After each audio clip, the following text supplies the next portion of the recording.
요즘 우리 주변에요. 알렉사나 시리 같은 AI 비서부터 뭐랄까 꽤 인간적으로 대화하는 챗봇까지 인공지능이 정말 많아졌죠. 혹시 이런 AI랑 대화하시다가 어, 이거 생각보다 사람 같은데? 하는 느낌 혹시 받아보신 적 있으세요? 오늘은 바로 이 지점, 그러니까 점점 인간을 닮아가는 AI가 우리 자신을 어떻게 인식하는지, 그 자아 개념에 어떤 영향을 줄 수 있는지 좀 깊이 있게 살펴보려고 합니다. 2022년에 나온 Technological Forecasting and Social Change 저널 연구를 바탕으로요. 네, 맞습니다.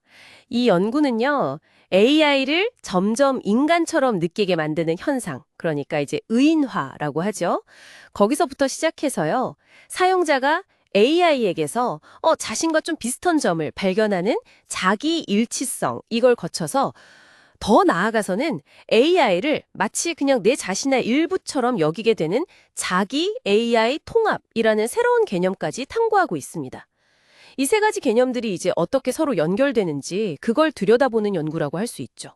아, 그러니까 AI를 그냥 사람처럼 대하는 걸 넘어서 AI하고 내가 좀 비슷하다 이렇게 느끼고 심지어는 뭐랄까 나 자신의 일부로 받아들일 수도 있다? 이런 이야기군요. 와, 이거 상당히 흥미로운데요? 그럼 이 연구가 던지는 핵심 아이디어가 뭐고 또 이게 우리 사회나 개인에게 어떤 의미가 있을지 청취자분들이 좀 명확히 이해하실 수 있도록 한번 제대로 파헤쳐 보죠. 먼저 의인화부터 시작해 볼까요? 이건 그래도 좀 익숙한 개념일 수 있겠어요. 네, 그렇죠. AI에게 인간적인 특징을 부여하는 거잖아요. 예를 들면 목소리나 말투 같은 거요. 시리나 알렉사처럼요. 혹은 뭐 클리오나 워보처럼 아예 정해진 성격을 부여하기도 하고요. 심지어 감정을 표현하는 것처럼 보이는 그런 인터페이스까지 이게 다 의인화의 예시가 될 수 있습니다. 이런 장치들이 AI를 그냥 도구가 아니라 뭔가 소통하는 상대로 느끼게 만드는 거죠. 네, 그렇죠. 그렇게 좀 인간적인 면모를 갖춘 AI랑 상호작용을 하다 보면 자연스럽게 다음 단계인 자기 일치성으로 이어질 수도 있겠네요. 이건 정확히 어떤 개념인가요? 자기일치성은 말 그대로 AI의 어떤 특징이나 행동 방식에서 사용자가 이거 나랑 좀 비슷한데? 하고 느끼는 상태를 말해요.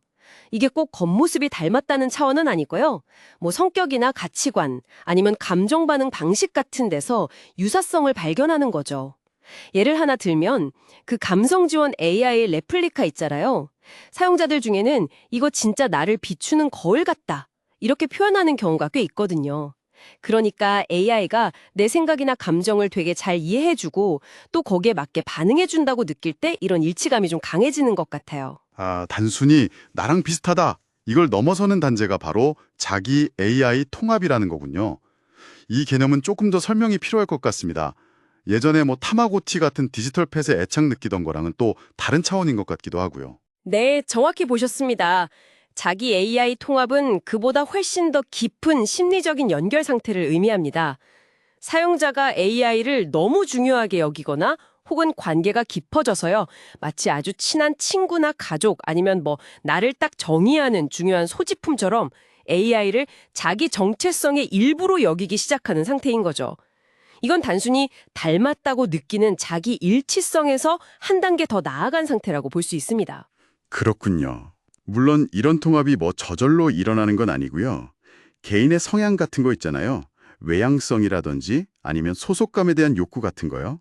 또는 뭐 AI 사용 경험이 얼마나 되는지 아니면 현재 느끼는 사회적 연결감 수준이 어떤지 이런 여러 요인들이 좀 복합적으로 작용한다고 보고 있습니다. 와, AI를 내 자아의 일부로 통합한다. 이게 대체 어떤 의미를 가질까요? 듣기에는 개인적으로나 사회적으로나 긍정적인 면도 있을 것 같고 또 좀 우려되는 면도 있을 것 같은데요.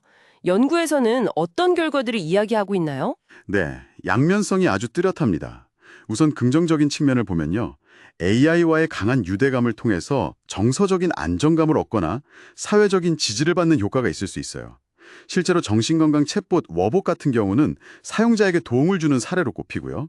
또 AI가 뭐 사회성 훈련을 돕는다거나 아니면 일상 업무를 보조해 주거나 돌봄 서비스 같은 걸 통해서 전반적인 삶의 질 향상에 기여할 잠재력도 분명히 있습니다. 확실히 그런 도움이 되는 측면이 있군요. 하지만 뭐랄까, 동전의 뒷면처럼 우려되는 점들도 당연히 있을 텐데요. 물론입니다. 가장 크게 우려되는 부분은 역시 프라이버시 문제죠. 특히 레플리카처럼 아주 깊은 감정적인 교류를 유도하는 AI와 가까워질수록 민감한 개인정보가 노출될 위험이 커질 수밖에 없고요. 또 다른 문제는 AI와의 관계에 너무 지나치게 몰입하다 보면 실제 인간관계에서의 공감 능력이 좀 떨어지거나 소통에 어려움을 겪게 될 가능성도 제기됩니다. 그리고 마지막으로 AI에 너무 의존하다 보면 스스로 생각하고 기억하는 능력이 약화되는 이른바 디지털 치매 현상에 대한 경고도 나오고 있어요. 정보를 찾는 수고를 AI가 대신해주면서 우리 인지근역이 좀 약해질 수 있다는 거죠. 정리를 좀 해보면 인간을 닮도록 설계된 AI는 이제 더 이상 단순한 기계가 아니라 우리 어떤 정체성 인식과 굉장히 깊숙이 연결될 수 있는 그런 존재라는 거군요. AI와 유사성을 느끼는 자기 일치성을 넘어서 AI를 자아의 일부로 받아들이는 자기 AI 통합까지 나아갈 수 있다. 그리고 여기에는 분명한 혜택과 동시에 우리가 간과할 수 없는 위험들이 따른다. 이런 말씀이시네요. 네, 그렇습니다. 이 연구는 AI가 우리 삶의 동반자로서 긍정적인 역할을 할 가능성을 분명히 보여주지만요. 동시에 그 관계의 깊이가 자칫 인간적인 연결의 가치를 좀 희석시킬 수 있다는 그런 중요한 질문을 던지고 있습니다. 어쩌면 우리도 모르는 사이에 점점 더 사람 같아지는 AI와 상호작용하면서 나라는 개념, 그리고 관계라는 개념 자체가 미묘하게 변해가고 있는 건 아닐까요?